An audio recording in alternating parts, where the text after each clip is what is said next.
No matter how deep our history and roots are in the church, we all have to know Jesus for ourselves. John the Baptist, according to Luke, is Jesus' cousin. He is a few months older than Jesus, and his mom knew Jesus' mom was carrying the Messiah.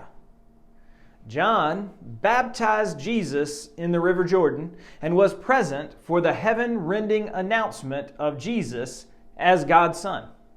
And yet, when he hears about everything his cousin is doing in his ministry, he still sends some disciples to ask if Jesus is in fact the Messiah.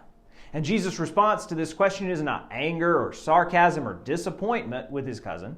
Instead, Jesus responds by pointing out all the things that he has done which fulfill the Scriptures. The blind receive their sight, the lame walk, the lepers are cleansed, the deaf hear, the dead are raised, the poor have good news brought to them.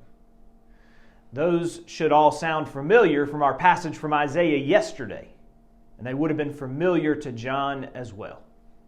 Jesus then goes on to locate John within the Scriptures as the voice crying out in the wilderness, who was making straight the paths. And he challenges the crowds and us to examine whether they went out to see John and hear him for entertainment and personal gain, or to be a part of God's kingdom movement in the world. This Advent and Christmas, don't be caught up in the entertainment of it all and miss that you are being invited into the kingdom movement of God in the world.